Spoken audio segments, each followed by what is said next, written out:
A real biggie. The word begins with a C. Confidence. Have Nice. to be confident at the plate. Yeah. Easier said than done You sometimes. know what? I maybe it's not, maybe females are just more willing to say that they're not confident, but I predominantly work with females, and it's amazing how females will have all this talent but not be confident in it. And then I'll work with guys and they have very little talent, but they think they're very, very good.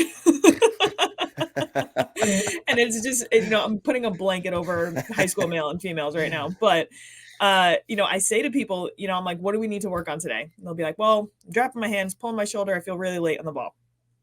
Cool. And then we talk about it a little bit. And I say, would you rather have a flawless swing with zero mechanical errors, perfect timing, but you lack confidence in that swing? Or would you rather have a swing that has some holes, has some timing issues, but you are so supremely confident in that swing?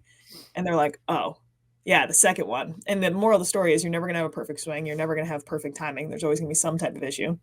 Yeah. But how much our confidence actually plays in us trusting ourselves and letting the best version of ourselves actually perform on the field. I guess a lesson in there, you said it perfectly. People have to remember this, kids.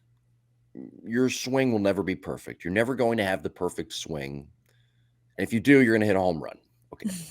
But sometimes even if you don't have the perfect swing and you hit it off the end of the bat and the barrel goes flying like Bryce Harper did years ago and you still hit a home run, it's not the perfect swing. So in other words, you're not going to have the perfect swing every single time. You can strive for that, just like you're not going to get a hit every single time. So it's good to put things as a hitter, put things into perspective. That's a great point. Yeah. And it's, I think it sometimes gets lost because I think parents or athletes have this illusion that, hey, if we just perfect the swing, like they'll be more consistent. They'll have a higher batting average. There's way too many things that go into hitting. And it's easy to check the box of, well, I worked on my mechanics today.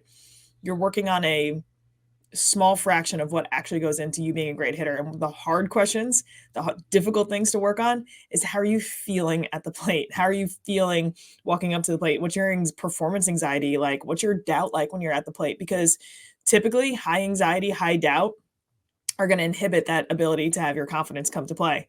And your ability to have great timing and vision, your ability to get on plane, your ability to make adjustments are all going to be inhibited by this confidence. And if anything, you're probably going to have, I've said this before, your physical game is going to be basically just controlled by this mental performance ceiling.